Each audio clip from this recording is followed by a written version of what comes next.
بسم اللہ الرحمن الرحیم۔ السلام علیکم۔ غلیظ ترین کھانا۔ میرا ایک فوتگی والے گھر جانا ہوا۔ کیا دیکھتا ہوں کہ ایک لڑکا بہت ہی زیادہ رو رہا ہے۔ معلوم کرنے پہ پتہ چلا کہ جو فوت ہوئی ہیں وہ رونے والے کی والدہ تھیں۔ میں ہکا بکا ایک طرف کھڑا ہو کے سوچنے لگا کہ بھرپور جوانی کے وقت اتنا بے رحم دکھ اس نوجوان کو آدھا کر دے گا۔ مجھ سے اس کا رونا دیکھا ہی نہیں جا رہا تھا۔ اس کی چیخیں لگتا تھا قیامت لے آئیں گی۔ وہ اکلوتا بیٹا تھا اپنے ماں باپ کا۔ اچانک ایک بھائی صاحب آگے آتے ہیں۔ وہ اس سے کھانے کا مینیو پوچھتے ہیں۔ میں حیران ہو جاتا ہوں کہ اس حالت میں وہ کھانا کیسے کھا سکتا ہے۔ اس سے تو صحیح بولا بھی نہیں جا رہا۔ بعد میں پتہ چلا کہ وہ ان لوگوں کے کھانے کی بات کر رہے تھے جنہوں نے گھر افسوس کرنے آنا ہے۔ یہ ہو کیا رہا ہے؟ یہ چل کیا رہا ہے؟ ان کے گھر کوئی شادی یا سالگرہ کا فنکشن نہیں ہے، بلکہ ایک لڑکے کی جنت اسے چھوڑ کے چلی گئی ہے۔ بجائے اس چیز کے کہ ہم اس گھر کا حوصلہ بنیں، اس گھر کے دکھ میں شریک ہوں، الٹا وہ لوگ ہماری گندی اور کبھی نہ مٹنے والی بھوک کا بندوبست کرنے میں لگ گئے ہیں۔ کیا ہم اس قدر بے حس اور گھٹیا قوم ہیں کہ میت والے گھر میں بھی کھانا پینا نہیں چھوڑتے؟ اور پھر جنازے کے بعد گھنونا کھیل شروع ہوا، ایک ایسا کھیل جسے دیکھ کر کسی غیرت مند کو موت آ جائے مگر ہمیں نہیں آتی۔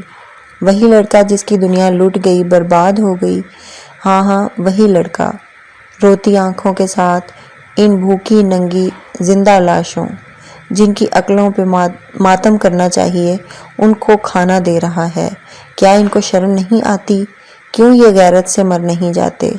پھر میرے کانوں نے سنا کہ ایک آدمی نے اسی لڑکے کو آواز دے کر کہا کہ بھائی یہ پلیٹ میں لیگ پیس ڈال کے لانا۔ اف میرے خدا، یہ کون لوگ ہیں جن کے پیٹ نہیں بھرتے؟ ایسے لوگ دنیا میں ہی کیوں ہیں؟ یہ مر کیوں نہیں جاتے؟ شرم نہیں آتی اسی سے لیگ پیس مانگے جس کی ماں مر گئی ہے؟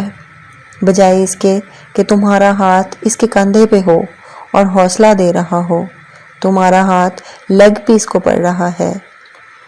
کسی دانا آدمی کا قول یاد آ گیا کہ سب سے غلیظ ترین کھانا وہ ہے جو ہم میت والے گھر سے کھاتے ہیں۔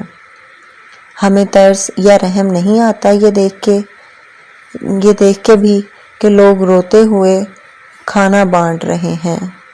میں نے ایسے لوگ بھی دیکھے ہیں جو میت والے گھر سے ناراض ہو کے چلے جاتے ہیں کہ ہمیں کھانا نہیں دیا گیا، ہمیں کھانا نہیں پوچھا کسی نے۔ یہی گھٹیا لوگ کھا کھا کے پھر گندی ڈکاریں مارتے ہیں اور اسی میت والے گھر ہنستے بھی ہیں۔ تمیز تہذیب کی سبھی حدیں ان لوگوں نے پار کی ہوتی ہیں۔ ان کو کسی سے کوئی سروکار نہیں ہے، انہیں مطلب ہے تو بس لیگ پیس سے۔ میں ہاتھ جوڑتا ہوں کہ خدا کے لیے میت والے گھر کا حوصلہ بنے، ان کے غم میں شریک ہوں۔ رونا نہیں آتا تو رونے والا منہ بنا لیں۔ اللہ ہم سب کو نیک عمل کرنے کی توفیق دے، آمین۔ مزید اچھی ویڈیوز کے لیے ہمارے چینل کو لائک اور سبسکرائب کریں۔